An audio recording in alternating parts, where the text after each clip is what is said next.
Hello everyone and welcome to the Creative Nomaland podcast.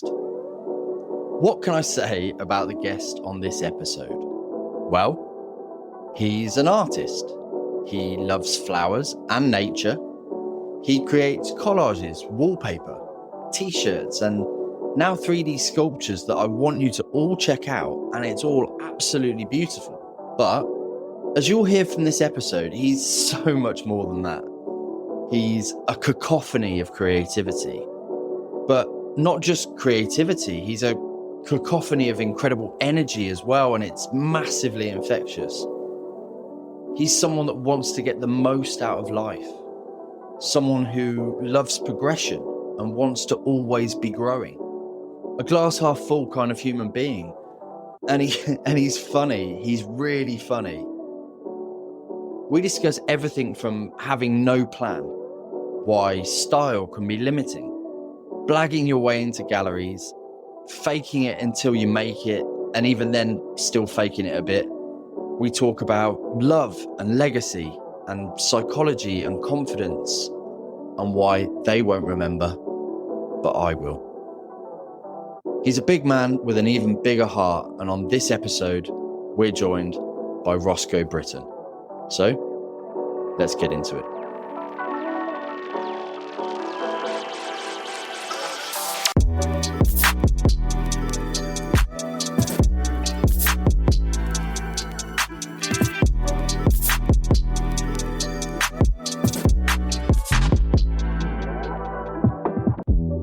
All right, should we go straight into it? Go for it, man.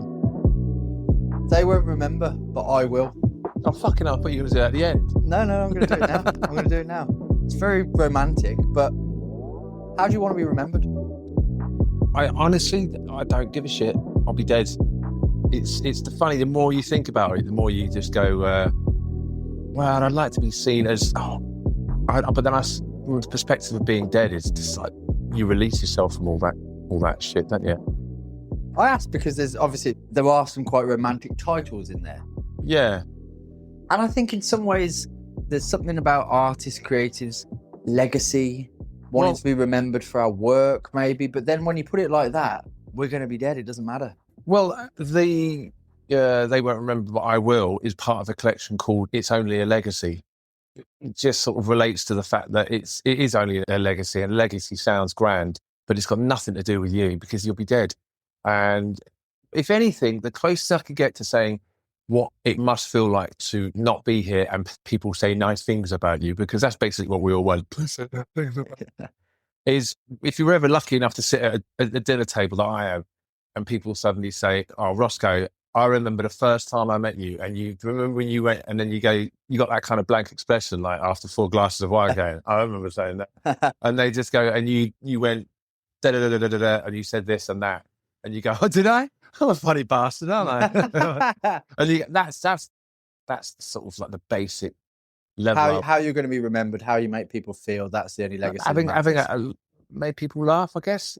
That's a good little segue you didn't know you're doing, because when we met you said, oh, I should be on your podcast because I'm really funny. So, oh yeah, that sounds like me. You said it was going to be fucking hilarious, so I was great back then. I was a young me. Let's talk about your art. Can you describe what it is you do?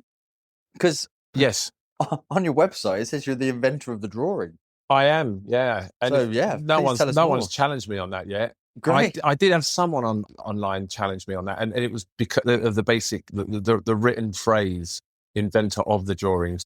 Someone sent me a message saying, you can only be an inventor of a drawing, not the drawing. And I just went, that's not what the history books say, mate. So go on then, tell us about your art, Rosco. I like flowers. I like saying the word flowers in a very comical, cockney way. And the older I get, the more vital they are to me. And what is your thing with nature? Bear in mind, we're sat in inner city London. Opposite London. This gigantic birch and Londinium plain right outside my home, which I love. Yeah, I think if you'd be brutally honest, it came down as a way of going, people like flowers. Yeah, I like flowers too. They sell, don't they? And you start to sort of, you mess about with them, and then you start to get into them, and then they become like part of you. And without even knowing it, you just go in, I'm doing this for me. I thought I was doing this to make money. I know you want to be an artist and stay pure and I think, but deep down, artists need to make money, they need to live. And you just think, like, I like this, and I'm pretty sure other people will. But then it takes hold of you. You suddenly just go, I just want to work with flowers forever. And on that level. And then you start to ask questions about yourself, which is like, why is everything almost degrading? Why is everything coming apart? Everything seems to cascade, petals fall off. I love progression. That's what I like. I didn't realize it up until about 6 months ago. I like progression. If I put a hob on now to heat something up, I've got to turn it on low. My wife comes in and says, why is it still on low? And I'm like, I want to build up. I need to build it up. How interesting. And maybe it's an OCD thing. I can't. Okay. I think maybe both of our creative ADHD has jumped around the place a bit. Should we talk about what the actual physical work is? I know it varies, but a lot of it is intricate collage, isn't it? It's nature, it's floral, it's botanical, it's getting in this flow state almost of intricacy, detail. You want to build these collages up like you're turning the hob on low. Yeah. I need them to grow. I need them to look like they're actually growing. I need them to look they've done it themselves. That's the key. That's the gem. You've got to make it look like it's grown like that. I'm going to say something. Do you feel like the intricacy of your collages and the work that you're producing, because it needs such attention, do you think that is flow state for you? It's about that shutting out the outside world, any distractions, any... Yeah, it does. It does help. It does. It is a sort of, because my mind skips all over the place and it's quite difficult sometimes to focus. But when you get into that flow, it does help. It's, like therapy, I guess. You can get into it and then you don't want to get out. That's the best thing when you don't want to leave. You're in it. And then, although having kids and working from home in my studio, it enables you to be able to go, what do you want? All right, okay, I'll go and make it for you. And then you can go right back into it. So it teaches you to sort of be able to dip in and dip out. Do you find that balance quite easy? I do now, yeah. Now, the older you get, I can get into it. And particularly if you've got a little kid say, I just wanted some water, Daddy. And you're like, fair enough. Yeah, fair. Let me go and get you that thing you need to live. Sorry, basic stuff. Yeah, but I play on my computer just one game. Okay. And it's called Civilization 2. It came out in like 1991. It's really basic graphics. It's about dominating the world. So you have a civilization. You could be many civilizations. You could be the English. You could be Aztecs. You can be Egyptians. Take your pick. And then you build your civilization and you negotiate with other empires. But it's not the dominating and taking over. Progression. Once again, I like the world building up and you're going, well, look how well we're doing, making everything nice, everything looking wonderful. And it's all building up and it's great. It's progression. I like the slow build. Where does that love of the slow build come from, do you think? Oh, no idea. I've never thought about it until about 4 or 5 months ago. I don't know where it comes from. Like, I've started watching just last night and the night before, Das Boot. You know, the Germans U-boat movie. I've never seen it before. And I just thought, apparently it's supposed to be a slow boat. It's 2.5 hours long. And it's just about German soldiers in a U-boat. And it's a contrast between the mundane boringness of sitting in a submarine for ages. Nothing happens. And then suddenly you're thrust into action. And is that how you feel about your art? It's slowly progressing, but and then you've got, boom, the finished article where you go, yes, I'm finished. Yeah. And then it is finished as well. I don't ever look at it. I mean, I look at that stuff on the wall there and just go, it looks great. I like it. Really? There's never a like, oh, I could have just tweaked that a little bit, or if I'd done that. There's always a learning process. I go back. But is that your progression? Yeah, my progression again would be to just go, next time I'll do that. So when I make another one, that'll be the learning curve. I won't ever want to go, I'll take that off. I'll leave that there because I'm happy with it. I was happy with it before. Yeah. But I know I can learn from that and I can do it better in the next one. Also contrast as well. Not contrast, composition. I've said this for years. Being a songwriter and being an artist, I know where shit goes. And it's a fucking power. I don't know if you've got it as well. You know, if you're working with collage or where things have to go, then you just go, goes there. Yeah. That's the end of it. Where does this go? That one goes there. And if it doesn't go there, I go, not there. Yeah. I'll wait until I've made my decision. You go there. I don't ever go, that'll do. Never. I just go, I know where it goes. And if it doesn't go, it's not the right flower. And it's a power. And when it comes to songwriting, which I haven't done in a number of years now, but I used to write songs all the time. And I know where everything's supposed to go. And when you work with other people that write songs, I sit in a room and I just go, move that line to the chorus and then put the chorus at the front. Keep that line there. There you go. Now do it. You go, oh, there you go. You just know where it goes. You can hear it in your mind. You find that structure. Yeah, and it's also like, because it's such a power, I can't be told otherwise. I just go, put it that way. It's got to be that way, and that's the way it's got to be. Controlling element about it. Yeah, it is. But always a bit, if you do get it wrong, it's always good to go, yeah. And then that's my learning curve. I go, right, okay. But always learning still. Yeah. And there's lots of comedy elements to your work as well. If you look within these collages, there's often funny little bits in there. A spaceman in what looks like it's probably a beautiful floral thing, or there's a Scud missile coming in from somewhere. It's got to be. Comedy's everything, man. Without it, it's just... Well, you said that this was going to be a funny podcast episode. There was going to be plenty of yucks. How many yucks have we had so far? The yuck counter has gone up to 5. But I think you are this interesting dynamic of artist, creative, comedian, musician. Love magnet. Throw me with the love magnet thing. I wasn't going to say love magnet, but your words, not mine. Your love magnet. And it is this cacophony of creativity. Yeah. Where does that come from? Well, I was brought up in a video shop in the 80s. My mum and dad had a video shop, and I was born in it. You're actually born in the shop?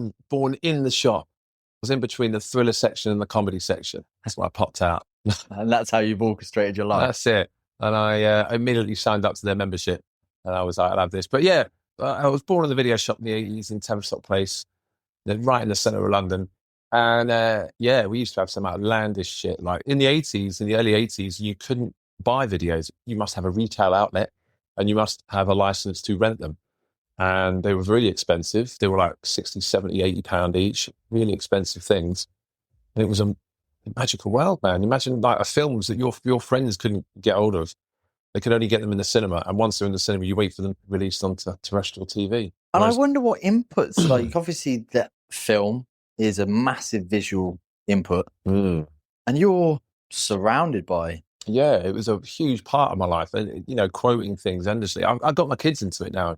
I try and get them into things, similar things, because with age, certain things don't hold up to time. But I mean, I put on the Mighty Boosh for them recently. Oh God, the weekend just gone. It has just been like round the clock Mighty Boosh, and it is. I'm happy about it, but the kids rinse it out, and they get to the point where you just go, I can't stand Noel Fielding's voice, and you get sick of that thing. Like, please no more Mighty Boosh. It's like, but yeah, so they're into it. Yeah. How do you think film has influenced you, your creative journey? I think it's everything. It was everything. It was also not only that, it was like coming of age. I mean, I saw my first porno when I was about 7. I knew what they were. They were kept in a very secret place down in the office, and I knew exactly what I was doing. But it was part of the fan. Like, wow, I have no idea what's going on in this film, but it's not. I'm not. It's forbidden. Yeah. And it was exciting, and that's part of it again. Like it was an exciting place to be. You could watch like naughty stuff, or you could watch comical stuff. Even like I can remember watching my first samurai movie, and how like visceral and violent it was. I'd never seen anything like it. I can still remember the sensation of watching. I think it was Ran, that classic Dynasty samurai movie, and it was so violent. I'd never seen it. It was like, oh, it's just quite frightening. But then I'm like, but I'm slightly excited by being frightened. Yeah, you can't look away. Yeah, and then the same with horror. Yeah, you just get into it. It was great. And then introduced to stand-up comedy because, legends like Billy Connolly had just started to sort of put his videos. I can even remember the videos he had. He had video. Billy Connolly picks his nose, and then Billy Connolly bites your bum. That was the one we had. And then I remember watching him for the first time when I was about 8 and just going, this guy is so funny. And I just wonder, because of these influences, do you think in some ways that made you a bit of a performer as an adult. Yeah. And also the fact you did tell me that your mum was a club singer as well. Yeah. We used to see her perform all different types of pubs and clubs, and so music was a big thing. You say you've written music and you play music. Yeah, like when I got to 17, I got my first guitar, and then I knew I've got to get a guitar, I've got to learn how to play it. Then I'm going to write some songs, and then I'm going to get a band. It was just the most amazing. Like once again, the progression. I must do this. It wasn't just I want to write some songs, and I go right. I need that, and then once I've got that, I need to do this. Then I have to find. Oh, I found a bass player. Okay, do you know anyone? Yes, I know a guitarist. Get him. Oh, do you know anyone? Yes, I know a drummer. All right, we got one. Yeah, we're in a band, and that was it. Now we have to write some songs. It's great. Again, building something. Yeah, it's good. I knew exactly what I wanted to do, and I was fucking good at it. That's one of the most important things about it. If you're ever in a band and you're no longer in a band, and you're 50, and you go, "Were you in a band?" And you're like, "Oh, were you really? What were you, bass player?" Because you're 6'8", they go bass player, and you go, "No, I was a lead singer. I was a 6'8" lead singer that used to leap around the stage." And they're like, "What were the songs like?" And I'm like, "I have them on my Spotify all the time, and I listen to the fucking songs because I enjoy listening to them. They're great songs, and they were really well written songs, and they're good fun." So, did you have much success with the music? Or? No, because we did. We played places like Hackney Empire, sort of big places. And what sort of stuff was it? It's like it was rock and roll, but it was all really short, like 3 minutes long. Okay. And we used to be it was imagine like rock and roll, but with sort of more break beats. It was just fast and full of energy, sung, lots of harmonies, and lots of character, and if you've got a 6'8" lead singer that just takes his top off and leaps around the stage, and all my other bandmates are all good-looking guys as well, and yeah, it was a fucking good fun. It was really exciting, but unfortunately, I got into the sort of I liked the drugs and alcohol, and then got into that side, and then once you start getting into that, the work side is just you think it's just writing songs, but it's not. You've got to do everything else, and it just became just forgetful of what I was trying to achieve. I forgot the progression, basically. Is this your sort of first foray into I'm going to be a creative? Well, when we started, I went away to uni, and then I came back, and then I started the band up. So I would have been because you went away and studied art, didn't you? Yeah, like graphic design and advertising, though. Yeah, like, not the bit more specific. Yeah, like because I associate art with works. Work is got to get a trade, boy. Yeah. And then you get a trade and you work for a graphic design firm, or, you try and become an illustrator, and then you just go, oh, fuck it. It's going to try and be an artist. So is that was your progression then? Because, I mean, we're just chatting away like people know it. Yeah. You went and that was the progression. You were illustrating, graphic design. Yeah. Trying to make your way in that world. Yeah. And then I found that illustrators, especially you've got to have what's the term? You've got to have a specific style. And I hated that. I was like, can you say a bit more about that? Because I'm with you. Why do you hate having a specific style? Because style is anything, isn't it? What person in the fashion, like Alexander McQueen, look at the crazy shit that he's put together and on a whim. Like what one fashion show was the same. It was everything. It was 1 minute he's got robotic arms spray painting someone. Next minute he's got trousers that barely cover your crotch. You're like, you do whatever you like, whatever springs to mind, and you go, oh no, wait, I can't unless I make it my style. You're like, no, fucking do whatever you want. And it's limiting, isn't it? Yeah, really, really much so. And being told I've got to do it annoyed me, and then so I just sort of because that's quite similar in the art world, isn't it? You artists are known for their specific style or thing. Yeah, and that's what they do too. And the minute they deviate, it's, oh, I'm not sure about that. Yeah, I know, and I know loads of artists, big popular ones as well, where they have done specific styles and then they ventured out and gone something slightly different. And then you're like, oh, wow, they're doing something different. And you never hear anything from it. And then they go back to what they were doing before. And you're like, fuck that. Like, just keep doing it. Just keep going. Is that a philosophy? Again, that constant progression you're talking about. You're not going to be stuck. Yeah, I mean, I was doing like digital collages. Then I was doing real collages. Now I'm doing bouquets made out of bits of paper that I'm actually making into a 3D bouquet, That's how we've got there now. But how do we get to Rosco being a full-time artist? Whereas we've just left you at like, oh, fucking hell, I don't like doing the briefs. It's limiting being an illustrator, the style. Well, my wife she's a fashion makeup artist, and she does textiles and table linens and stuff, really amazing stuff. And at the time, she just signed up to quite a big fashion agency. So she went like, I've got the space and the funds. If you want to try and develop what you want to do. Why do you think she wanted you to do that? Could she see that you potentially weren't happy doing the 9 to 5 style? Yeah, yeah, definitely. I mean, I was working in an office up until 2007. That was my last 9 to 5. But I was like, fuck this. But it was getting out of that, then getting into design and illustrating, which I had some like decent success with. But it's a battlefield. You have to pitch your work, and there's a brief, and then the client says, "Can you make this? Can you change it to that?" And you're like, and Deirdre in accounts says, "I don't like that yellow. Can you change it to?" Do you reckon you could change? Yeah. And then you got to hunt for the money. You got to then go right, and then you're. So what does that look like? Your wife says to you... So I had a flashback of terror then. I was like, oh, I thought I was there all over again. PTSD. Yeah, PTSD. shit. So what does that look like? Your wife comes to you and says, look, we're in a position where if you want to do this, now's the sort of time. What does that look like for you? It's quite freeing. You just go, oh, okay, great. Can we do that? All right, let's do it. And then you... But do what? What does that look like if you go, oh, right, I'm now going to be a full-time artist. What do I do? Fucking hell, weirdly, I went, right, okay, I'll get myself a studio. So I got myself a studio, shared it with someone, got a monster studio in South Tottenham.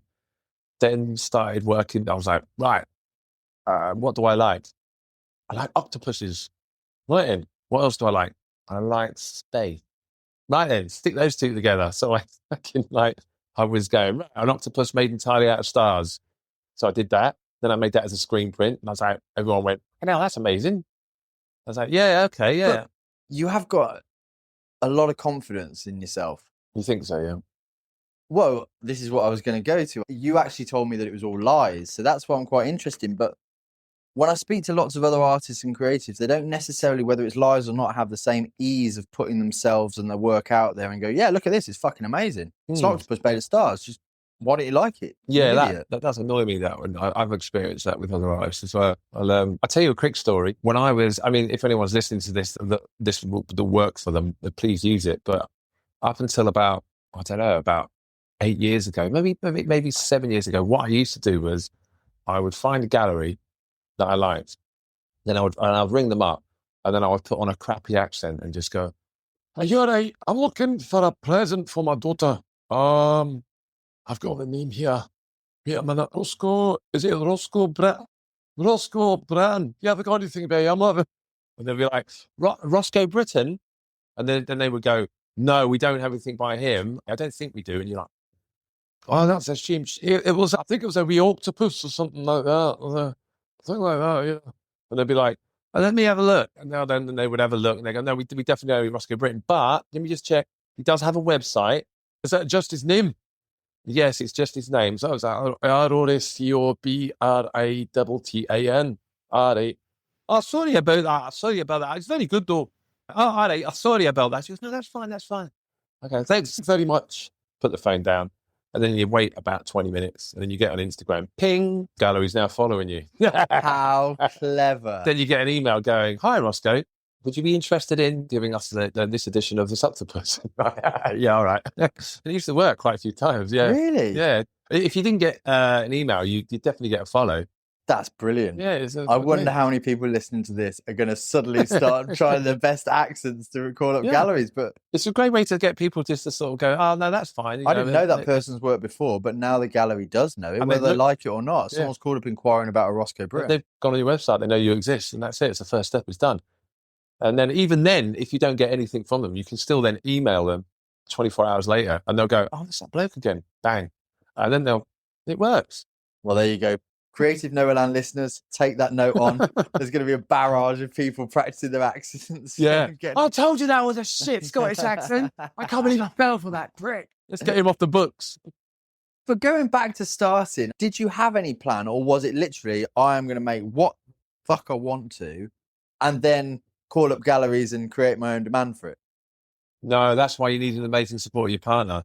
If you're, the coin of phrase, if you're all over the shop like I am, you need someone, You need an assistant, or you need. So a how did partner. that work? Were you just concentrate? I just want to make this, and I'm going to make that, but then where do you find the outlet to facilitate funds to pay for a studio?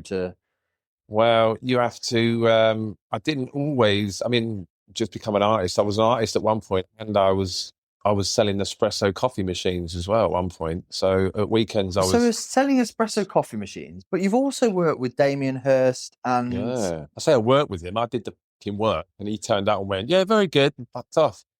But so, okay, can you tell us where is this all on the timeline though? Like 22, 23. So you'd already been being an artist independently for yourself.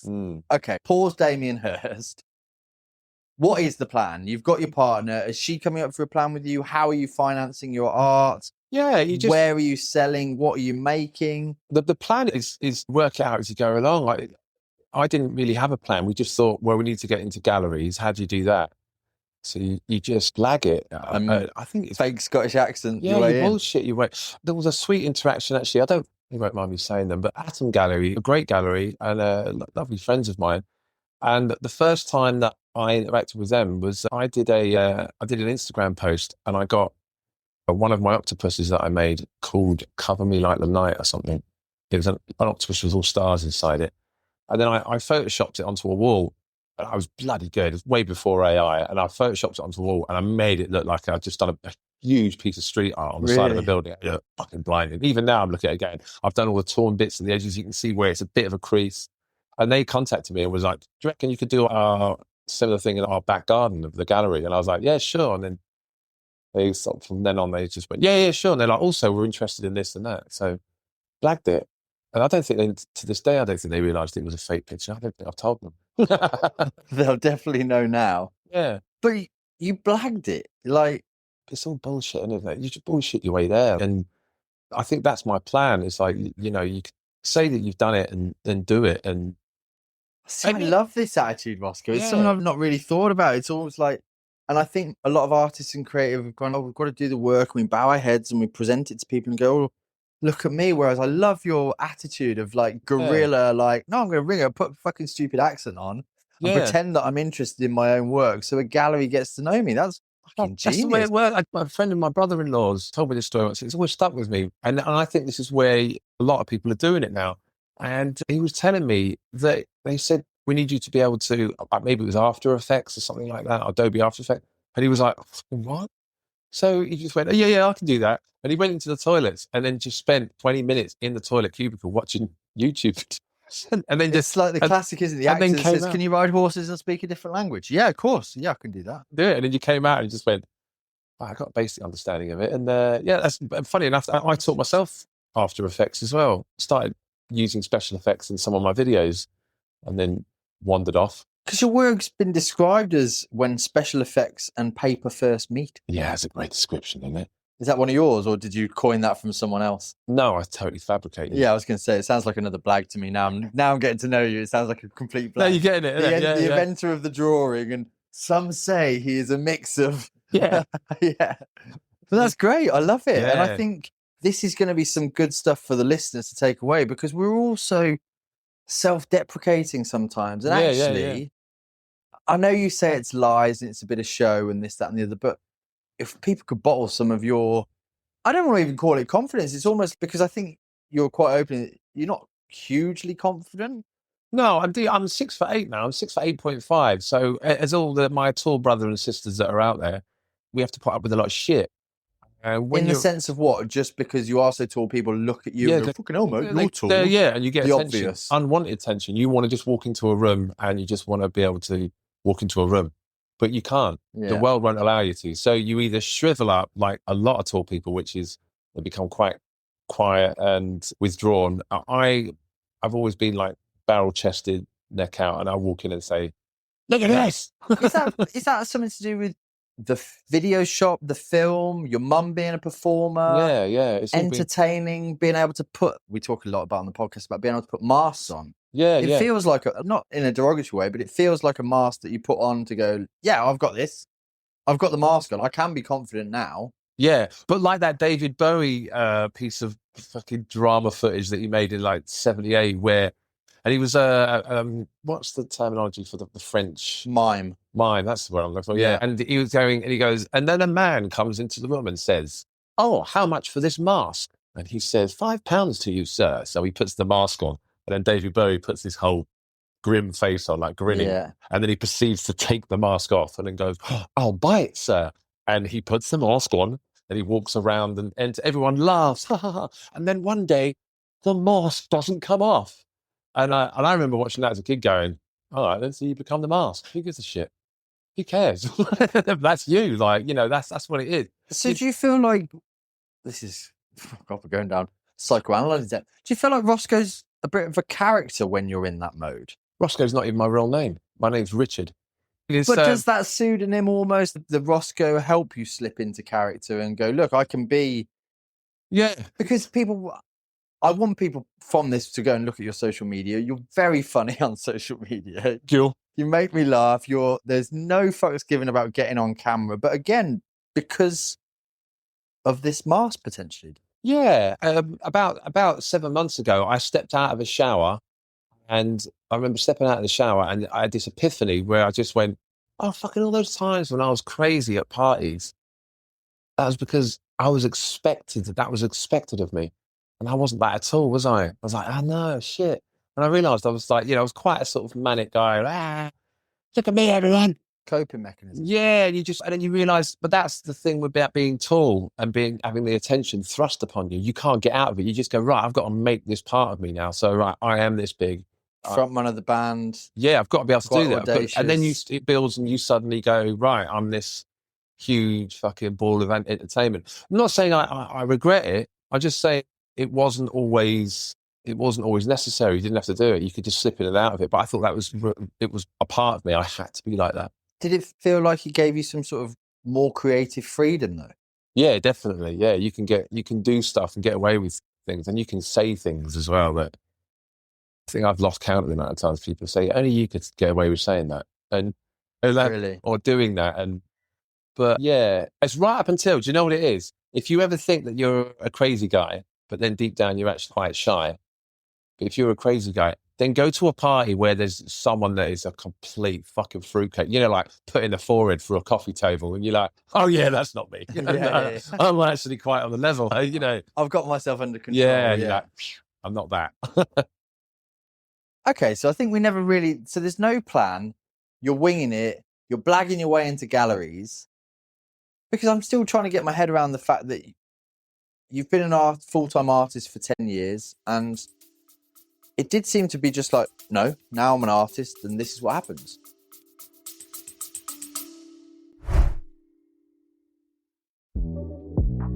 Hey, sorry for interrupting. This is just a quick reminder that if you're enjoying this episode, there are a couple of really easy ways that you can support the podcast. You can hit the support the show link in the show notes, or consider grabbing yourself something from the Creative Noahland shop on the website. And don't forget, community members get free shipping on all orders. So, before you buy anything, be sure to join. Thanks again for being part of the Creative Noahland community, and now, let's get back into it.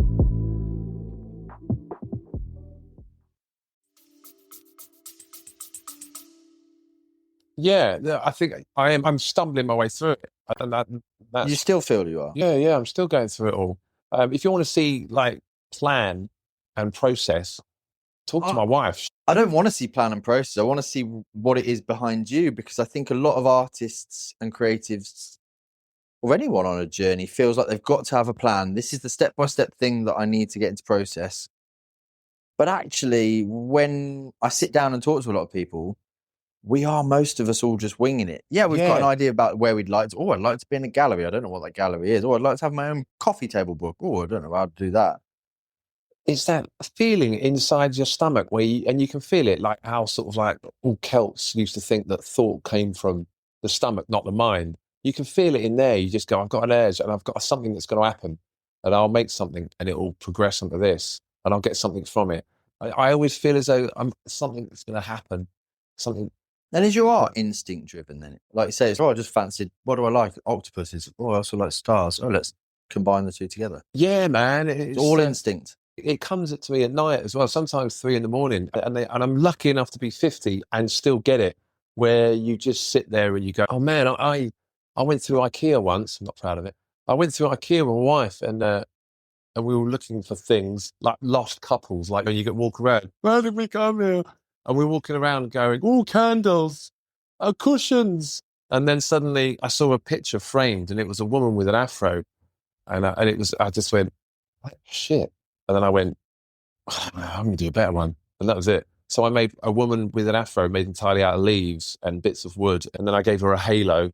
And then I did like another one. And they really sold. And I'll never forget that. That was a kind of, be inspired by shit as well. That's it. If you see stuff and go, that's shit, I'm going to make one like that, but better. That's a good philosophy as well, isn't it? You'd be inspired by, like, also the things that pop into your head for like 2 seconds. That's an idea. What's that? Spontaneous 2-second thoughts. Do they often revolve around collage though?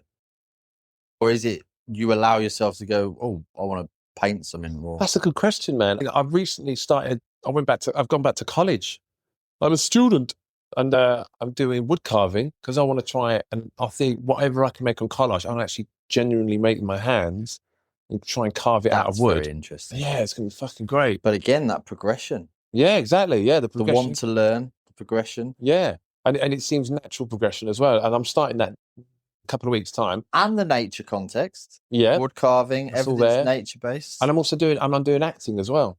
This is very interesting, isn't it? Yeah. I've only done 2 lessons, and it fucking is. If anyone's thinking about doing an acting lesson and it's out of your comfort zone, I can do it anyway. We've got 2 people in there that are doing it, and they are the shyest people. And it's amazing watching them suddenly just come out, the whole bloom thing. So come on then, what 10 years as an artist, now wood carving, and now acting, from someone that says that Rosco is a bit of a character, that you definitely seem like a character on your social media. There's lots of funny stuff.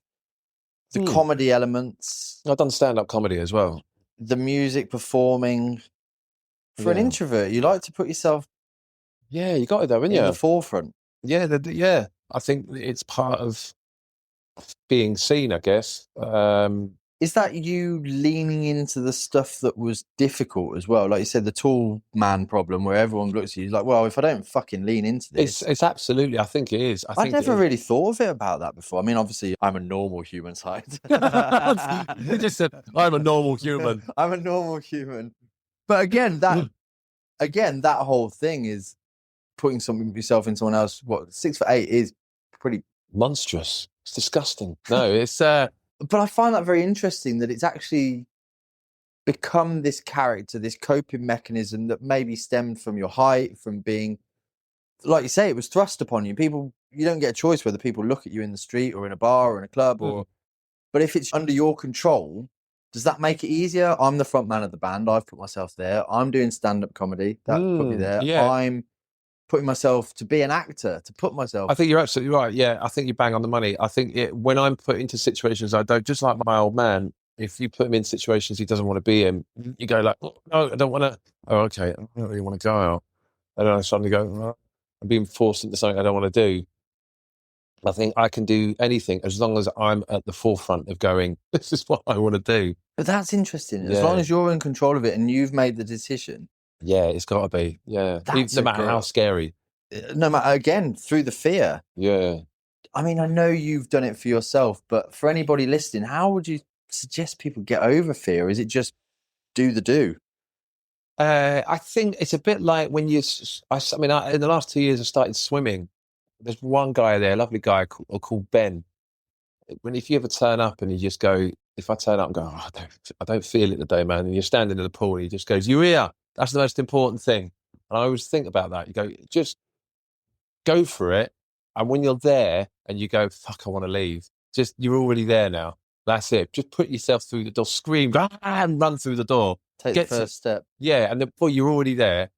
And then if you don't like it, then leave. But it's that conscious decision you have to make. You go, well, I'm already here now. So fuck it. Let's do it. Has that been a thing for you as well? I call them inputs on the podcast. The inputs affect the outputs, but trying all these different things to swimming, wood carving, acting, comedy, being an artist, collage, blagging galleries, whatever those things are. was lost in your words then. I like that. Yeah. Yeah. You put yourself through the door. You've got to be in control of it. And yeah. Doing the do, like taking the first step despite the fear. Yeah. Yeah. But again, it's that progression. You always seem to be wanting to continually learn, continually push yourself out. Not many people at 50 go, I'll tell you what, I'm going to do wood carving. I've never done that before. Yeah. Because we do get stuck in our ways and we get, change or don't like change. Yeah. You seem do. very adaptable, like super adaptable. I know. I swim with all these old guys, bless them.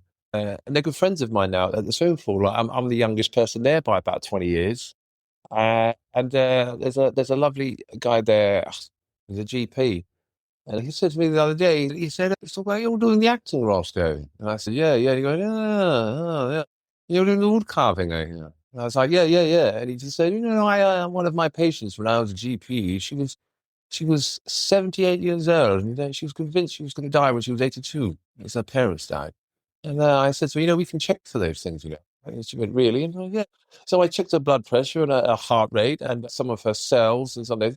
And it came to be that she had the minimum of 98. That was going to be her age.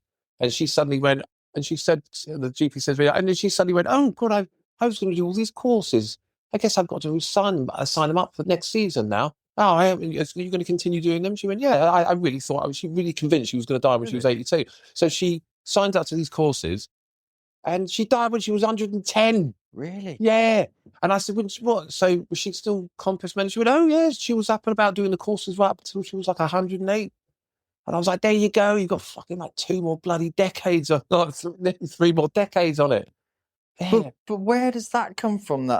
Is that a progression of your own evolution? You want to be better, you want to know more, you want to continue personal development skills. Evolution is that's all it's all about. That's what I believe. I hate the people that go, oh, I'm looking to find myself. The minute you find yourself, you'll be a different person 20 minutes later. So you've got to progress. I tell you what, right? I'll tell you about this gem, really.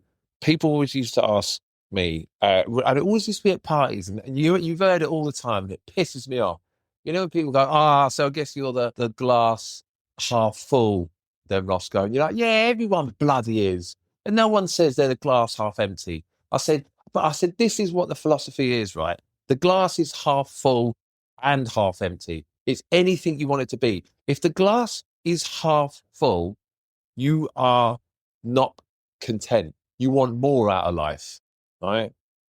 So you go and get more. That's great. You're a glass half empty person. I want more out of life. And that is great. If you're a glass full, then you are content. And there's nothing wrong with that. Wherever you are in your life, if you're 30, 40, 50, I'm a glass full. I'm happy with what I've got. But if you're glass half empty, you want more. So you can be both. You can be, there's no two negative. truths can be same. It's like, be anyone you want. And for me, I'm half empty. I want to fill it up. That's it. Isn't that a better such a wonderful attitude, though. Way better, isn't it? Yeah. Makes way more sense to me. Leading with joy, leading with happiness, leading without the worry and the stress that seems to be so wrapped up in humans these days. Yeah, absolutely. That's probably, this is a great chat, but we're not really talking much about your art. We're talking about how people could bottle up some of this Rosco energy. Yeah, I'm spoken for now, so you can't bottle me up. If you want to have a piece of me, then I'm sure there's a line, but my wife might have something to say about it. I'm sure she would. But I think this is the big talking point. Look, I will be sharing Rosco's work. You can go and see it. It's absolutely incredible stuff. But I didn't quite think this was going to take this turn, but I do think that this ability to recognize in yourself, this ability to put on a mask and be a character and aim for this glass full life. I don't know how we do it, but what I want people to take away from it is this energy, this idea that we've got one shot as far as we know, unless you're Buddhist. Yeah, and also don't forget to do fuck all as well. Okay, say more about that, because never forget to do fuck all. I did a bit of acting once where I was a monster on a theatre production. I played Wilbur Wheatley, I think. I was just a deformed monster, which kind of fits me. And I was second hand as well. I wasn't the first call. The other guy backed out. And I was like, do you want a beer? I was like, yeah, I can be a monster on stage. And I spoke to the guy that wrote it, lovely guy called Dave Dawkins. And I remember he said to me, I said to him, I'm going to send some stuff to you, whatever it was, an email. And he went, I don't work on Mondays. And I went, oh. really? He goes, yeah, don't work on Mondays.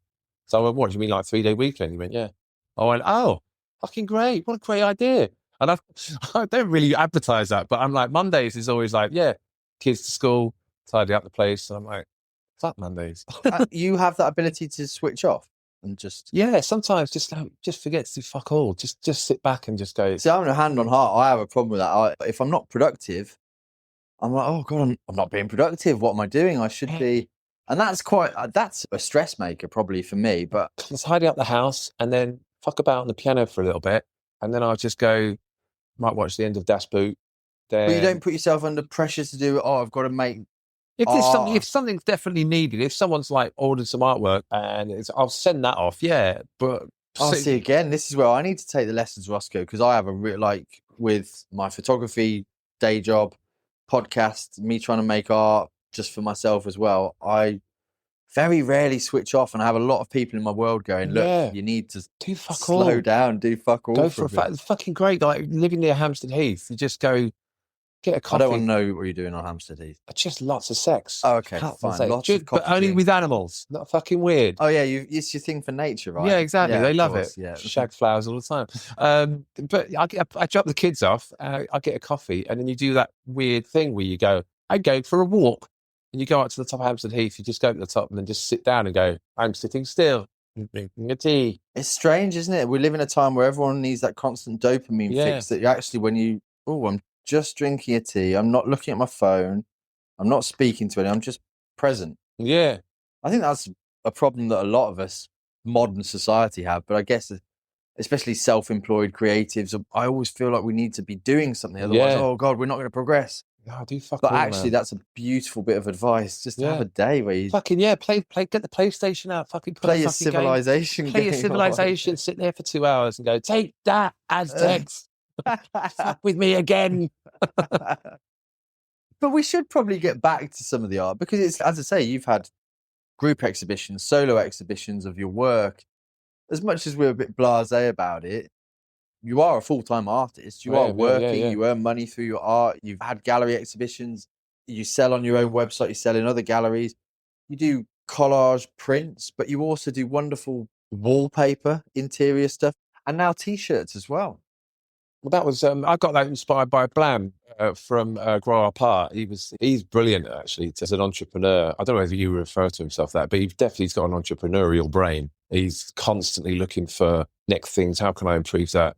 He's really good for that. It's always good talking to him on the phone because he'll always go, hey, I have an idea. Hey, right, the other day, and you just like, here we go, this is going to be a blinder. And you just go, can I nick that? And you go, yeah. I've made him sound like an old Yorkshireman then from a Hovis advert, but I didn't mean to. Sorry, Blam. I mean, previous podcast guest and introduce. He definitely introduced it, yeah. He is. He's opened my world up to so many people that he was like, oh, this person would be great on the podcast. Yeah, this person would be great on the podcast. Oh, have you seen this person's work? They're very different, but they'd be great on the podcast. Yeah.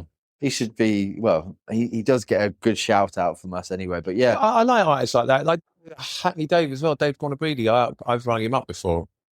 And like, someone's asked me for some artwork, but it's like a lot.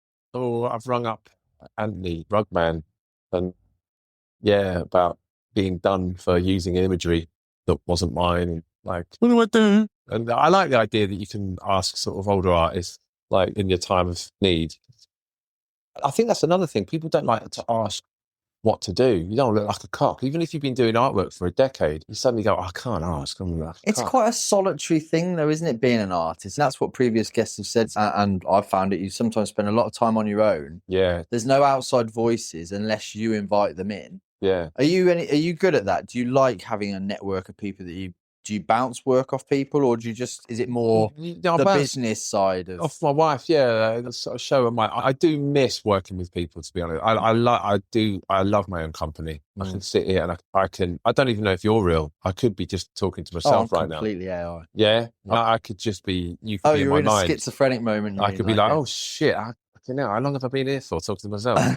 But I'm very happy to sit on my own and talk about things and get work done. And yeah, but also I like working around people. I like working with people. I like interacting with people. Where does the wallpaper come from then? I think it's my wife's idea. She I was said, going to say, was that your wife doing the textiles? she's got the best ideas for that. Yeah, it's all her idea. And talk to us about the wallpaper. Is there a different process to you designing the wallpaper than there is to say a piece? It's more disciplined. Yeah, you have to. In what sense? Well, for the rotating shapes and keeping it in a wallpaper style. Where does because a lot of your collages come from old wallpaper, scanned wallpaper. So what is the? I'm using wallpaper in wallpaper. It's mind blowing. It's mind blowing, Rosco. But where does that? Did you just find that was source images that were great, or did you go, oh no, wallpaper? Yeah, well, I used old vintage wallpaper in the artwork, and then just thought, well, I can use these again. Just as a one-off, you found a roll of vintage wallpaper, or you literally went out and tried to source it because you had an idea? Literally find just old stuff that was made in the sort of 40s and 50s and 60s. Doesn't have a sort of copyright to it. The artists probably hung themselves, I can only assume, and they don't have an estate and they're penniless. So dive in on that and take that as an advantage. But the discipline of it is different. You have to sort of work out how the foundations of wallpaper, you have to rotate the image, make sure that it all connects up, which can be fucking infuriating. But I've been wanting to do wallpaper now for a while where it doesn't match up. Okay. And you can just put it anywhere. The minute I've been doing these types of wallpaper that just work in strips, so you don't have to line them up. They can go anywhere they want. Like I've got ones called Little Fat Birds, and they're just and you can line each roll up anywhere you want. They don't have to be connected. No, they can be any. And that's why I like. I want less stress with wallpaper. You just put it where you like. Is there something about the wallpaper? It's a more accessible form of artwork. If people buy a roll of wallpaper, you're buying my artwork as well. Yeah, that's what I mean. But you're buying my artwork and you put it on the walls. It's the same thing. That's what I believe it is. It's my artwork, and I spent a long time on it. And the wallpaper, I spent immense amounts of time. They're so intricate, though, mate. They are, yeah. And also, you forget the amount of times they have to bounce back between the printer, and they get the colours wrong. Yeah, it's a lot of money, but it's a different kind of buzz. Though when you get your wallpaper through, and it's as a whole roll in a roll, and it's got your name on it and your logo, and you're like, oh my God, I'm aroused. And what's the demand been like for that wallpaper? It's good. I've taken my foot off the pedal off it for a while now, and I've got to get back on it just because the artwork took over again and doing it on my own. Does it go in phases like that, or is that because you work in phases? It's because I'm not pushing it. I'm not pushing it as much. So, but do you continuously make the wallpaper, or is it easier to make the art prints and then go right? I'm going to have a. There's rules to wallpaper. Season. Yeah. I mean, seasons you can but there are rules to it. There are rules, and it can be complicated. Whereas artwork is quite free, and you can just smash something together and go, look at that. The wallpaper is one of those things where I do see it in. You could very easily go to a bougie London hotel or one of these sort of crazy bear bars or whatever, and you go, "Oh, look at wallpaper! Oh, that's really beautiful. It's floral symmetry. Oh, hang on a minute. Why is there a spaceman holding a pistol? Little thing. I like stuff that you can pull you in like that. And again, does that go back to the little, what do they call them in films? The Easter eggs. Yeah, I guess so. Yeah, Easter eggs in films. Yeah, you can call them Easter eggs and little critters. And but would you reference that your knowledge of growing up in the video shop? There's always those little things. I know Spielberg did it a lot, and Hitchcock did it a lot. Yeah. Those little things. Well, they are my things now. The little animals I put in are my thing. I guess you could say that is my style in a way, to put little creatures in it and made up creatures. But the best thing I've noticed is that when you start to develop, when you're on the fucking right track, is when other artists start doing it, and you go. I'm not going to name names because I know I've seen people's artwork, and I've just gone, I want to do that.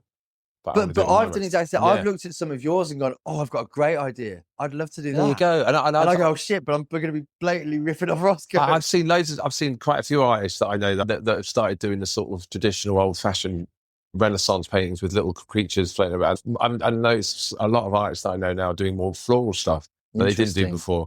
But that's fine because I've got a huge floral piece, a Renaissance piece that I made, called To Bring You My Love. It's 80 by 80. It's about this big. Wow. Quite big. And I got inspired because I saw there's an artist friend of mine called Ollie Fowler, and he did something, but it was like a screen printer. Yeah, screen printer. Great, brilliant screen printer. And he did like an oil can, an old vintage oil can, and he stuck loads of flowers on the top.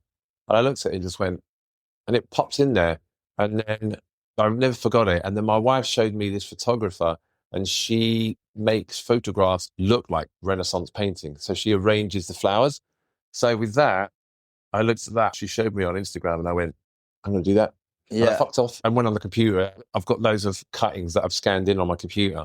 And then I thought about Ollie Fowler's work, and I combined the two together to make this gigantic new vase full of over-brimming flowers and creatures all hanging off it. And that was the kind of vintage Renaissance floral thing that I do. But you're not precious about ideas and other bits. Do you find that flattering, or? Yeah, because not everyone wants to say that. Because I've got my ideas from everyone else as well. Again, and also it's collage. They're all bits of vintage wallpaper. I've nicked them from fucking. We're all influenced by those inputs, aren't we? And I think, is that where not being tied to a style really helps? You can see an artist and go, "Oh, Ollie Fowler's a screen printer, and he did this," and then, "Oh, I've just looked at this Japanese artist, and they're doing that," and oh, it's giving me an idea to amalgamate the. Yeah, definitely. You might not be as popular if you're thinking about selling them and stuff. It might not be as popular, but you just keep doing it. But in what sense? Is that because galleries, etc., are looking for a style, or do you think people, art buyers, find it safer to go, "Oh, I know what Rosco does. It's X, Y, Z, and he doesn't deviate from that." When Rosco's suddenly doing sculpture. What? It could be doing wood carving. Yeah, exactly that. You've got to find the crowd that like that.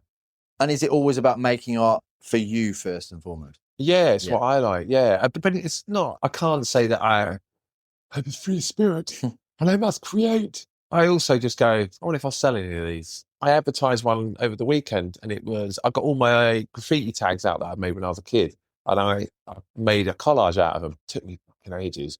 Trying to make a collage out of graffiti tags, and then I put flowers around it. It looked fucking brilliant. My wife said, "I'm going to drop her in it." She just went, "No one's going to like those." And I went, "All right," and I put it online, and I sold 4 or 5, and I sold some over the weekend. And it's just, yeah. How do you think you found the people that like your art, or do you think that they've found you? I think they found me, yeah. I think overall, if you're talking about social media, I think people think I'm funny, and then they like my artwork. I was going to ask that. Do you think people come to your account and instantly know you're an artist? No. I just think maybe he's a big fat loudmouth. Because you did a bloody hilarious running in front of the TV screen at the London Marathon the other day. That was real. I really ran that. I'm sorry, Rosco. I didn't fucking won. Spoil the illusion. It was you that have had the fastest marathon time. No way. Yeah. Well, with those legs, didn't break a sweat. Exactly. Yeah. Surprised. Fucking hell, one step. But yeah, I mean, I don't really know what I'm trying to say there, but I love your Instagram account and your social media because it's bloody funny. But I wouldn't necessarily. I would say more. Oh yeah, stand up. Rather than say an artist or creative. Yeah, well, I mean, I did that. I was thinking about going back into doing that again. But I like being funny, I guess. It's a safety net, isn't it? You just try and be comical. I do object to the kind of dancing monkey that is Instagram. You have to be an artist. You have to be a dancing monkey now. I do fucking hate all that. But if I have an idea that I think is funny, that's the magic of it, where you just go, God, that's really funny. Oh, I have the tools to create this sketch. I thought of a really funny sketch. I can now do this on my Instagram and put it out there. That's the fucking magic of it. The side where I have to dance as a monkey to fucking sell my artwork, that gets on my tits a little bit. What do you mean by dance as a monkey? You have to perform. You have to you have to hold your artwork up. You have to rotate. That weird slow turn. You have to do things like that. I can't. I object to that a lot. And thankfully I see a lot of artists online from all around the world talk about the whole like dancing monkey thing. I just want to be an artist. Can't I just be it? And you're like, yeah, you can be. And but is the comedy, the sketches, is that not all part of the performance? That's it. I'm lucky to be that. I like performing. I've done comedy. I've been a salesman. I've done acting. I've done the music. So I'm not afraid of that. But I imagine for artists that don't want that, it must be fucking horrible. We both know Carl Stimpson, don't we? And he's very much the opposite, very much introverted. He wouldn't want to put himself out there in terms of the quote unquote performing monkey. Yeah, he is, but I think he's braver than he thinks he is. I think he's definitely got what it takes. He's been interviewed on Russian TV before, that man has. Yeah, very true. And he's been on the Creative No Land podcast, which is there you go, the pinnacle. the There you go. pinnacle. But he's I think he's more outgoing than he portrays. Yeah, but I think for people that are more reclusive than him, I mean, Bland is quite. He doesn't want to put his face out there. He wants to, I was like, put yourself out there, and they're like, oh, you're supposed to go in large in America, man. He's like, yeah, but it's not about me, and I believe him. He doesn't want to be seen as Ozil's face, and I think that's totally commendable. But I want to be. I don't know. I think. I mean, deep down, do I want to be seen, or does my artwork want to be seen? I think I'm level. I want to be seen and my artwork at the same time. Interesting. Yeah, I'd like to be seen because I thought if I didn't have a talent, then I would probably I'd let my artwork. But I feel as though I have a talent that isn't just my artwork. I'm quite quick-witted. I'm a good artist. I'm comical. I can act. I can sing. That's the thing. If you're an all-round entertainer. The Renaissance man. Yeah. But where does that lead? Do you have any long-term goals in terms of encompassing all of that? Renaissance man. No way, man. No way. But again, no plan. Just embrace. That's just like see where it goes and see what happens. This is the thing about it. If you start doing a course in acting, you're only going to sort of connect with someone else, aren't you?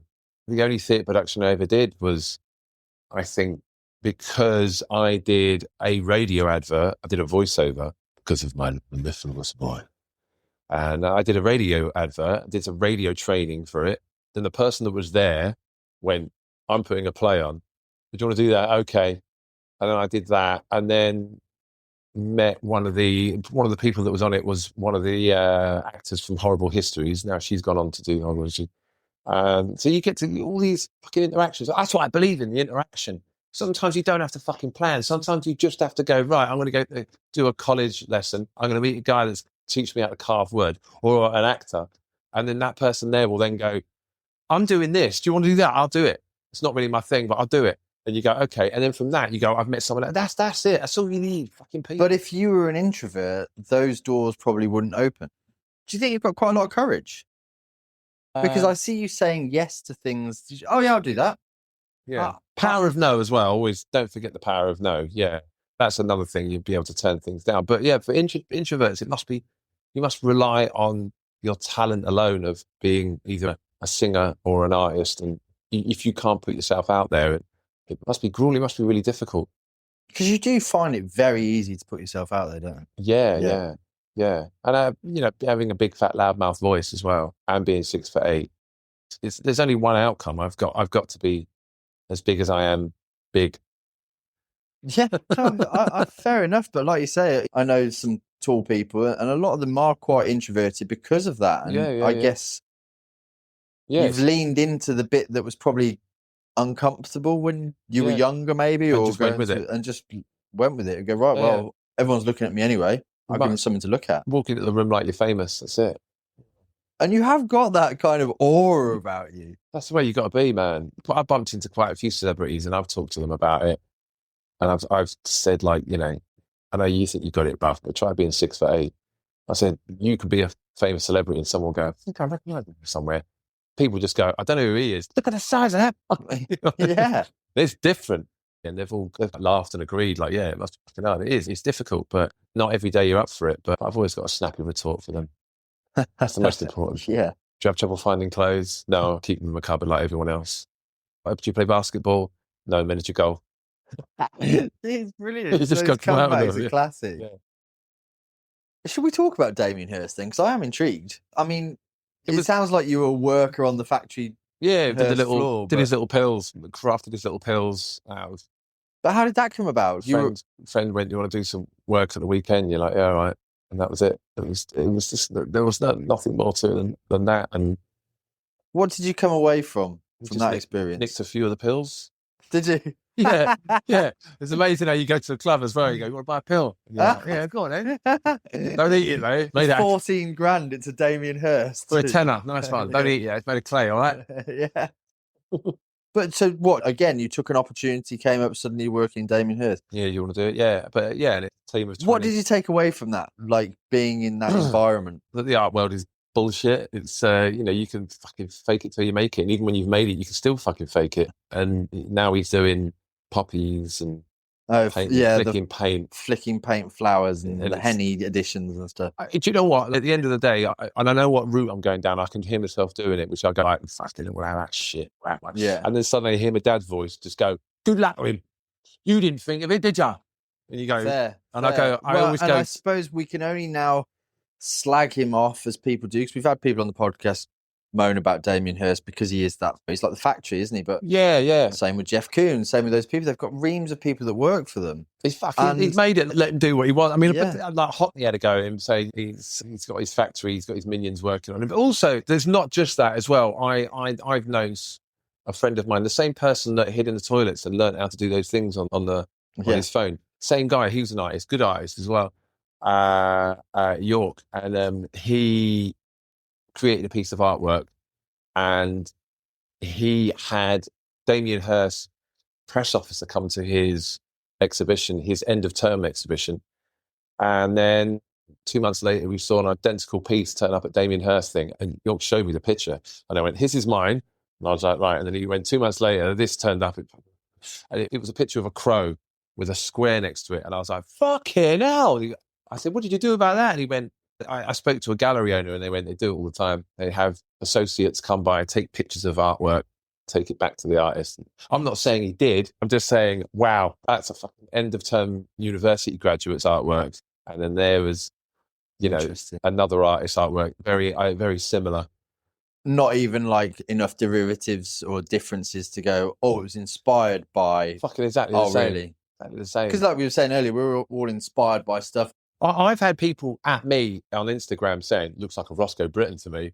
And then you go, "That's very nice." And you look at it and go, "It does look like mine." And then you do a little bit of research. This is what I mean. Just do a little bit of research. Doesn't take more than 90 seconds. And you just go, "Oh, they've been doing their thing clearly 5 years longer than I have." So, it's called something, isn't it? Where you think an idea is completely yours because you've basically forgotten the influence that it's come from. Yeah, exactly. What that word is, and you have to message them going, they've been doing it longer than me. I appreciate the support, but I'm 63 years old. Making collages. Can you just, before you just go into the sort of keyboard warrior, just do a little bit of research. You know what I mean? Yeah. But yeah. So where are we now, Rosco? You're making art, you're wood carving, you're acting.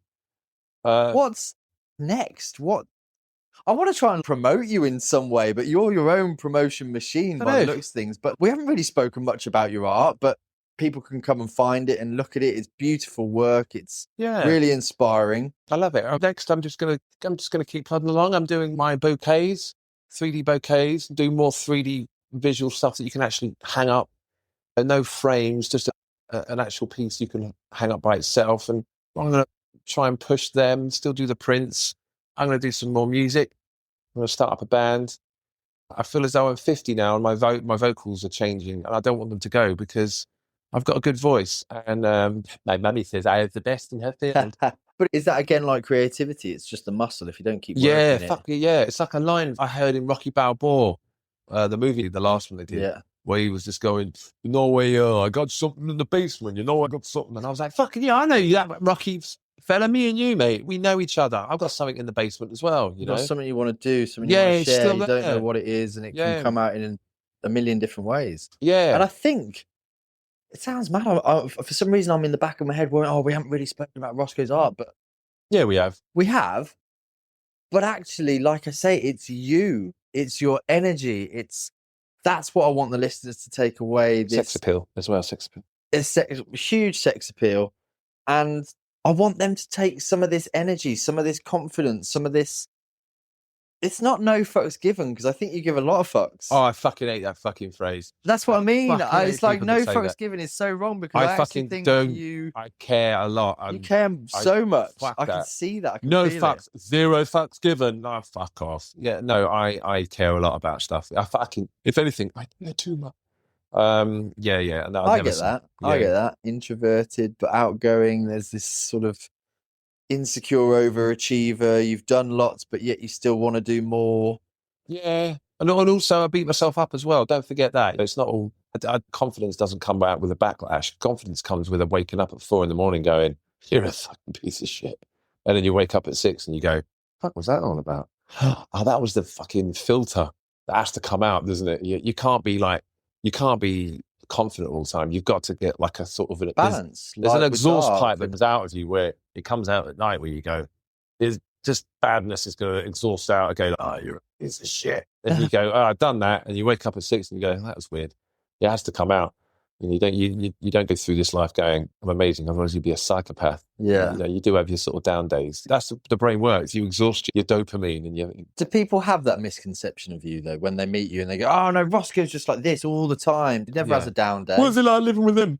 Yeah, no, I can be a right miserable bastard as well. You can't be on top all the time. You've got to that energy depletes, right? Yeah, you've got to go away and fill recharge. your battery back up. Yeah, but generally it's people that fucking pull me out of it. I know I say I like my own company, but if you do spend too long on your own, you do go inwards and then you forget how to communicate. And then, just like my old man, my dad used to take me to school and he would just go, "Yo, mate, yeah, I see your boys the other day. All right, cock, yeah, see you later." I'd be looking at him and go, "Fucking hell, he's such a cheery bastard." I'd get up in the morning and go, "Fuck me, I've got to do that. I've got to do that. Fuck, I've got to do that." I'll take my kids to school, and when I get there, I'm like, "How you doing? You all right? I saw your boys the other day. Hey, not bad." And I go, "There you go," just like my old man. The mask that we all have to put on, though. It is, but it's like revel in it, like enjoy it. That fucking don't think like, who actually am I? Just fucking enjoy the mask, like, you know, wear it and don't think of it as a sort of, am I? Just enjoy it, like it's part of you. Do you think we take life too seriously? Everyone takes life a bit too seriously. Yeah, definitely, man. Yeah, definitely. Almost every aspect of it. Look around you. It's fucking council tax and bills, fucking war, famine, bloody horrible shit going on in the world. I know about Palestinians that are being wiped out over there, whereas 6 months ago I didn't know anything about it, but now they're an integral part of my life. I've got to take this on. Yeah, it's all crazy. Do you have a good filter about what you take on and what you don't take on? No. Really? No, terrible. Yeah, I take on. Yeah, you take on stuff that you. Yeah. Sometimes I have to have conversations with myself, particularly in the shower, where you have to say out loud, "Leave. I'm not having this conversation now." Yeah. Oh, you go away. I'm not. No, I'm done. Bye. Thank you. I leave and tell them to go because you can't. This energy doesn't come without a negative side.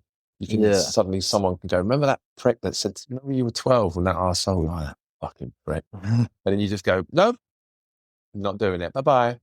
And you tell them to leave. That's again quite a talent. How you speak to yourself, how we all speak to ourselves. Yeah. You seem quite disciplined at that. No, I'm getting better. When I'm here on my own, I can see things online. That's the thing. You see things online and you just go, "Fucking hell, I can't believe you honestly believe that if..." No, you're doing it again. Yeah. That's how we would talk. The guy upstairs must think, no, I've got multiple people living with me. He's always arguing with someone. Really? Yeah. But you tell them to leave. You tell them to go. And it generally leaves you alone. Go, goodbye. Do you feel a lot then? Yeah, man. Yeah. You got to. Because it's that thing, isn't it? I think for a lot of creatives, it's a blessing and a curse to feel so much. Yeah, it is. It's like empathy as well. It gets you through a lot. Otherwise, if you don't, you're a psycho. And kids help me to sort of understand feelings a lot more. You know, you have to sort of remind yourself that there are 7. And what did you do that for? You know, you're 7. Yeah. Forgot. What do the kids feel? Because obviously both mum and dad are creatives, makeup artists, and the textiles and the patterns, and obviously dad being artist, musician, actor, woodcarver. House gets covered in shit. You have to pick up tons and tons of fucking drawings, and no, they're good. They've got into their sort of YouTube a bit now, and we've had to trim it right down. But do you see creativity in their futures? The youngest one, he likes to draw. He's started to get into guitar now with his older sister. But my oldest, my 10-year-old, she is like, she's on it, man. Well, I've just cleared away some of her stuff. I don't know what she's building. She's just making and creating before she goes to school. She made this as well, this Lego wildflower. Isn't that great? That's amazing. Yeah, I just keep it there. These are all hers as well. Beautiful drawings and illustrations over the wall. Yeah, she goes in it like, if there's a project to do at school, it's just, I need clay. She got that intensity as well. I've got an idea. We need to make it. You've got 3 weeks. It's not due until the end of term. Oh, I need to make it now. She has to get it out. And also, she cuts corners. But I guess like you. I My guess wife. that's similar to you, right? Yeah, yeah. When you definitely. have an idea, you just go, boom, I've got to make it. That's exactly that. Yeah, you've got to get it out there, and So that's cool. That creativity is coming through, and the kids are getting that influence. Do you see them potentially, or are you not putting any pressure on them to do anything creative? I do like to put a bit of pressure on. I think being creative is just proper important, man. But also, like, Why though? Why? I mean, obviously, I know we're both creatives. Why do you feel it's important for them to be creative? because it's an integral part of my enjoyment of being alive, and Oh, that's beautiful. It's an integral part of my enjoyment of being alive. it fucking is. If we don't sound like that, I'm a fucking idiot. Fucking hell. If you ever want to see what it's like to be creative, watch a little kid draw. When they're drawing, and they're sitting there going, Yeah. You're like, I remember that sensation. Remember That purity of Yeah, and I've still got my hyperactive kid thing. I still do this, and I push my jaws in to the point where almost my skin gets dry here. And if I have a really good idea, I go, really. yeah, overwhelming. It hurts. I have to push my jaw in, and I've done it so much that all my back molars here are all bent in like that. I've done it since I was a little kid. They're all gone back. My dentist used to say, "You suck on a pacifier," and I was like, "No, I do that a lot."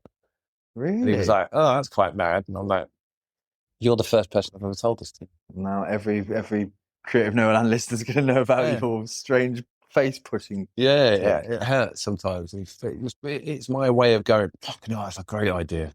Yeah. And then I get excited. And then I have to sort of push my face in with my fists. But I've done it since there is that childlike enthusiasm. You've ranted on about how you're 50 a number of times in this podcast, but you've still got that wonderful childlike exuberance, which is just infectious. Thanks, man. It keeps you alive. I think the most important thing is that I don't look 50, but I think one of the part of that is just to be a bit of an idiot. Like, dare to be stupid, as Weird Al Yankovic once wrote. Yeah. Dare to be stupid. I like that. I know it's a silly song, but I just thought, it's an underrated power, being able to not embarrass yourself in the right word, but be comfortable with being.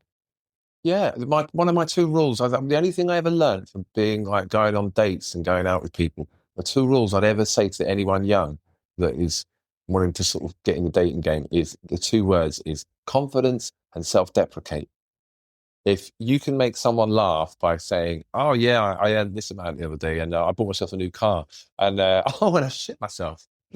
Yeah, we had such a laugh. That was a day. It's brilliant. If you can self-deprecate and be confident about what you do, it mix that together perfectly. Obviously, you don't have to use my example, but it's the key to life. It's how you get through life. Confidence and self-deprecation. Yeah, it works. It works. Whoever you are. Like, if you, and again, I think that's some beautiful words of wisdom that people listening to this, they're probably listening going, "Oh, fucking hell, I'm tuned to this to find out about this incredible floral collage artist." Yeah. And we've just gone in deep about psychology and confidence. And I think that's actually been more important. Yeah, they'll get to my Instagram and just go, "Oh, is that it?" Not at all. Not at all. Because your work is pretty special. But there's a lot of those correlations. Like I said, I understand why it's so intricate, potentially because super creative brain needs to focus in, because I'm exactly the same. That's what I did a lot of stuff with collage. My day job is photography, so at the end of the day, the last thing I wanted to do was take any more photographs for myself. So I'd pick up magazines and I'd collage, and I'd just exactly that, get into that flow state where I was, oh, that needs to go there, that needs to go there. I'm working on 4 collages at the same time. Oh, I've got a series. How did that happen? And I've been there for 2 hours just on an evening because I didn't want to. Does your one flip between the next? So if you're working with photography, you just go, that would be a great collage. And if you're working on collage, you just go, that would be a great photography. Sometimes I think I'm too close to my own photographs, especially because a lot of the time they're commercial, they're too brief. But I've often thought I'd quite like to do some collage of, I've got 20 years worth of photography on hard drive. So there's bound to be stuff that I can make into collage, but I almost feel like I'm a bit too close to it. But because of my fashion background, my mum always collected Vogues from when I was a kid. So I've got stacks and stacks of Vogue. So I'd literally just come in, pull a Vogue out, go, right, I've got an hour. I'm going to make one collage, put some limitations on myself and make one collage. And it's really sad, actually, because I was speaking about this with someone. I've got a lot of collage work that I still have and I want to present to people. But 80% of the stuff that I made probably just got thrown away because I was like, oh, I just made that for me in the evening to get my head out of being in the photography job. And then the next day I'd go on to another photography job. And it's silly. It's silly. I just sort of magic. Yeah, lost track. I've got lots of my fashion collages, which I'm trying to I don't know. I think this is a good one for me, Roscoe, because I've hit a bit of a wall. I've been trying to share my art as such, but I've hit resistance from myself and barriers and that imposterism and all that sort of stuff. But again, it's things like sitting down with someone like yourself who's got this confidence that's not, I wouldn't say it's inherent, but it's something that you've learned through situations. Yeah, it is. Yeah, it's yeah, and that means that we can all learn confidence. Yeah, but also don't forget, just because if you beat yourself up, you doubt yourself. That's still part of it. As I said, it's an exhaust. You got the engine, but then there's a filter system of the engine in the car that has to filter out the shit at the back. And you do have those moments where you go, "Fucking hell, this is shit," or "What am I doing?" But that's part of the. And that's where I am. I'm sort of more leaning down those realms. Yeah. Fuck, actually, I need a bit more Roscoe and just go, fuck it, put it out there. It's not for me to explain it. Just let it go. See what happens, man. Yeah, just keep going. Wow. Pursue it to its furthest logical conclusion, whatever that may be. Very rarely do I ever start a piece of artwork up and I just go, fuck it, it's not working, and stop. I just go, fucking keep going. And then it comes to the end and you just go, that was a waste of time. No. Yeah. And then you just get to the end and you just go, right, it didn't work. Why not? I'll do something else. And I'll put that aside. Or alternatively, oh shit, that really worked. I persisted and I just kept going and something magical has come from it. What do you like out of that? Yeah. I like that bit there. Okay, well, that's good enough then. That was worth it. I know that a bit. And then you can take that from there. Fucking hell, I wish we could bottle some of this, Roscoe, and just because we'd be millionaires, we could sell it on the Creative No Land website. All these artists who doubt themselves and have this imposterism. I'll tell you what you could do, man.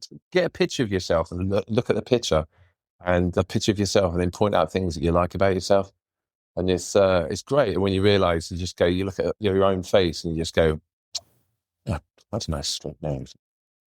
Nice cheekbone. And some bicycle mouth as well. God, I can imagine a lot of people finding that very uncomfortable. Fucking find one thing you like about yourself and you'll see it. Like, you'll see one thing and then you'll see, and then that thing is generally connected to the next thing. What wonderful advice. It fucking works, man. Yeah. I just wish people would point out my broad shoulders. Bastards. You're tall, aren't you? My fucking shoulders, they're fantastic, you arseholes. No one ever does. Is that a good place for us to try and pull all this together? As I say, we've been on more of a motivational chat than an art creative based chat, but we do have a closing tradition on the Creative No Land podcast where I ask you for some sort of quote that resonates with you, and also a guest in your network that you think might be interesting to come on the Creative No Land podcast in the future. Well, I mean, to be honest, my wife, she's fucking pretty interesting. What she's done, like from the fashion industry to now making these table linens. I like the idea of doing this because she sounds like she's been quite the advocator for you. She was the supporting network that said, look, I'm in this situation. You can push your artwork. I think all of us are looking for that partner in life that we can build something with, grow with, experience the ups, downs with, and you've clearly got that. So if you two want to shine a light on each other, more power to you. It would definitely, she's got that brain where she can just click things together and you need to do this, you need to put that to there. And, we do clash sometimes because she knows more about the business and she knows what works. And when you create... In what sense? You're sometimes trusting your gut too much in the things that you create, like the graffiti things. Well, that's not going to sell. Yeah. And then you go with just your gut and then you spend like 3 days on it, 4 days on it, and you haven't been working with your orders. That's that kind of, like, you need to be working on that as well. Oh, she keeps you in that balance. Yeah. She's got a good brain for it, but also like all her table linen, she's been in the fashion industry for a while now. And she was like, I can't keep turning up and hanging around with 21-year-olds, and just great. Because she's a makeup artist, right? Yeah, fashion makeup, an amazing one as well, like really good. And then one day she's got a little lino print and just cut a tomato out. And I was in there, look, she just cut these out. Look. Oh, wow. And there's like plum tomatoes. Oh, amazing. And she did them straight off the bat. Like that. And she went, what do you think of that? And I was like, hey, that's fucking brilliant. You just do that. How'd you get the grading colour? And she went, I just did dark at the top. And then she roly pinned it with the lino. See, I don't know the technique. The lino, and she's printed on paper. And then she went, shall I sell these as artwork? And so we tried doing that. When I did an art fair, I took her stuff along. We sold a couple of things. And she went, fabric, right, fabric. I tried on fabric. She did on fabric, that worked. Then she did it on table linen and then fucking kaboom. Really? Fucking unbelievable. You ain't seen anything like it, like bang. And that mixed in with your wallpapers, the interiors. Yeah. It's flown off now. And she's just going, I'm doing this now. This is what I do now. She's got thousands of pounds worth of fabric. She's now got digital prints of it, which took her absolutely ages to get right. Really? And I said, yeah, I'm gonna vouch for my wife now. And yeah, she's like, again, brilliant to have that partner in your world that's just Nicola Brittin, I should probably say. Sorry. Yeah, that's great. And I can't wait for that chat because there'll be a synergy for us. Obviously, me being from the fashion world and makeup artists and stuff, we all cross over. So yeah. And again, interesting story to see her moving out of that world and into something new. What do you think you bring to Nicola to the table, apart from obviously fun, character, and a bit of moral support? I used to be quite good there. What happened? I forgot. I did it. I should have written the notes down. Notes to Rosco in future. This is how you kickstart shagging. Just because you'll forget and you're like, oh, fuck, I have forgotten. No, what was the question again? She sounds like she brings a lot to you and your art and stuff. What is the other side of the coin? What do you think you bring to her and her textile design? And oh man, I don't know. I don't think I'd like to answer that. I don't know. I think I just. Or maybe I'll have to ask her. You'd have to ask her. I don't know. That would be probably a part where I would very rarely, like my self-doubt would probably come in there. I don't know what I bring. I'm sort of. That's interesting. I don't know what I bring. I don't know. I'm very sort of. You are. I think you're an energy. I guess I am, but that's when. I've put you on the spot. This is the first time you've been a bit lost for words, so let's move on. You don't need to answer that. It sounds sad. Like I don't know what I bring, but I know I make people laugh and stuff. But it's I don't know what I bring. I enjoy being around all these people, but I'm a very sort of, when it comes to love and affection, that's one of the things I'm a bit weird on. Say more. What do you mean? Like I'm a bit when it comes to love and affection, I don't display it as much. I've never been that way. My parents were never that way. My dad wasn't that way. So when it comes to love and affection, I'm quite reserved on that. I can have bursts of it where I go, let's hold hands. But my parents were quite reserved. Although my mum wasn't reserved, she was always like, "Oh, Jackie, give me a kiss." And I then would see my dad like going, "Yeah, all right." But I say, So when I come to show my sort of affection, it's to be a bit sort of, I'll do anything for you. I'll do anything for her, and I want a nice home, and I want everyone to be happy, and I want everyone to have fun. And we talk about what the children did. But that's interesting because, again, looking at some of the work, there's an underlying old soul, a romance. There is. I can be quite old fashioned. I'm turning more and more into my dad as I get older. Really? Yeah. Bloody lights. Who keeps? There's a load of pens I put here. Where are they all gone? And even that tone, that accent, that isn't my accent. That's my dad's. And I think I said to my youngest a few weeks ago, "How did you get in such a 2 and 8? Such a 2 and 8. Proper 2 and 8. That's like fucking 2 and 8. You're not pen and ink, man. Like, where the fuck? Like, who was your dad? An 50s bin man? Like, fucking ridiculous. Like, how the fuck do I start talking like that? But these characters are all intricate in your upbringing, your world, your life. So it's probably very easy to dip into. Yeah, but I don't know whether that's a creative thing as well, because I dip into a lot of accents and characters, and it's a strange one. But showing affection is a strange one for me. But having 2 children has made me better. But I can be quite reserved. That's why I say what I bring to it. Well, obviously I bring the sort of love and I bring attention. I bring companionship and all that. But and love looks different for everybody. It is. It's that ethereal thing that you can't go, oh, love is X, Y, Z. No, it's different for you. It's different for me. It's different for Nicola. It's a thing that's in a room. Love is not to sound like 2 naked children cartoon that was in the 70s and 80s. Love is watching something together. Love is just glass of wine. Sometimes love is just, which I do a lot now, is when there's something happening with the 2 children and a wife. Sometimes you just sit back and you have to go, "Oh, fucking hell, I'm observing this. This is hilarious." And sometimes just observing this moment. You're not filming it. You just just embracing the moment. That seems very poignant for you, Yeah. who you are, no plan, Yeah. live in the moment, Yeah, just exactly. embrace Yeah. it. I saw that two of my kids dived into a sleeping bag the other day and just buried themselves in it, and they just look like this huge fat worm in the living room. This enormous long fucking sleeping bag. And my wife looked at me and I went round the corner and they were in there talking in this big sleeping bag. It's just this huge worm moving around. And I went, that's fucking brilliant. And I kind of wanted to be a little kid with them again. I was just like, I'm watching them, and I filmed it as well, but it wasn't the same. It was just, I think that's what like companionship is. Those moments where you just get, Have some wonder. Yeah. Don't think about it too heavily, man. It's just you are. I love that. Don't think about it. Just be around and just say, oh my God, have you seen that on the road? There's a new magnolia tree. Oh, really? You do, like I've noticed that in some of your Instagram stories, you'll take pleasure in the simple things. Oh, the blossoms out on the tree. Brilliant. Look at this. God, I'm going to share that with you. Yeah, it's great. And also, when you do that, your kids start to see that's the norm. The little things of beauty. Having my 7-year-old going, Daddy, look at the roof. Isn't that strange? Then he was about 4 and he said to me, look at the colours of the tree, Daddy. And I was like, yes. Brilliant. Yes, mate. You're in there. You see it. That's what you want. Yeah, observation. That's amazing. And what about a quote to finish? I mean, I'm sure there's lots of sound bites that I can take from this, and I will, but is there a quote that resonates with you that you think you might want to leave the listeners with? I think I'd definitely go with the glass is half empty, half full.